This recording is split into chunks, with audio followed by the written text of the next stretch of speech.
joining us now. We have Jasmine El-Gammal. She was a Pentagon Middle East advisor between 2008 and 2015. Also joining us is Chris Doyle, a commentator on the Middle East affairs and also the director of the Council for Arab-British Understanding. Thank you, both of you, for being with us. Can we start with what we've just heard from US President Donald Trump? I'm not sure if you were able to hear him. He was speaking from Florida.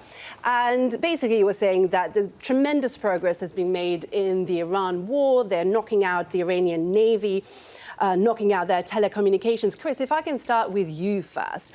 A week in, are you any clearer as to how this war is actually going and what the ultimate objective is?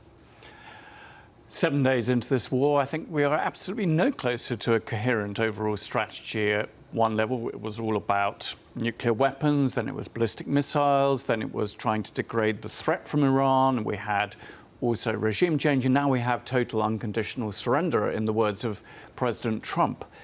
And for sure, we all know that the combination of US military forces and Israeli forces are going to prevail over Iran in any conventional sense. But the question really is, where does this get us? And at what point will the more unconventional elements of the Iranian strategy come further into play? We see the use of drones, of course, but they have other options to go down.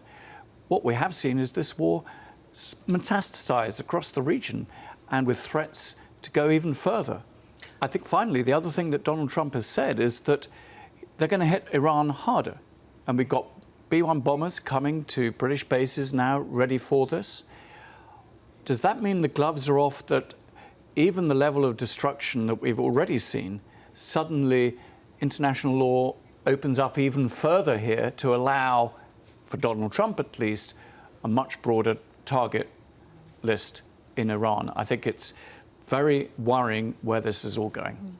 And Jasmine, can I ask you a little bit about actually the US relationship with the Gulf countries in light of this? They have been asking America not to strike Iran. They're key allies in the region. Will this sour the relationship? Well, you know, the Gulf is in a really tough position right now. They had spent a lot of time in the run-up to this war trying to convince Donald Trump not to strike Iran because of precisely the kinds of scenarios we're seeing now. But I think even they were surprised about the level of Iranian retaliation against them and very, very upset about it. Now, the Gulf's whole strategy for growth, for their long-term vision, for their sustainability as a region, as separate countries, is predicated on the fact, the promise that the Gulf is a safe place for anyone to work, to live, and to invest. And all of that is being fundamentally challenged right now, which not only puts their long-term prospects in danger, it also affects the global markets. It affects oil supplies. It affects gas supplies.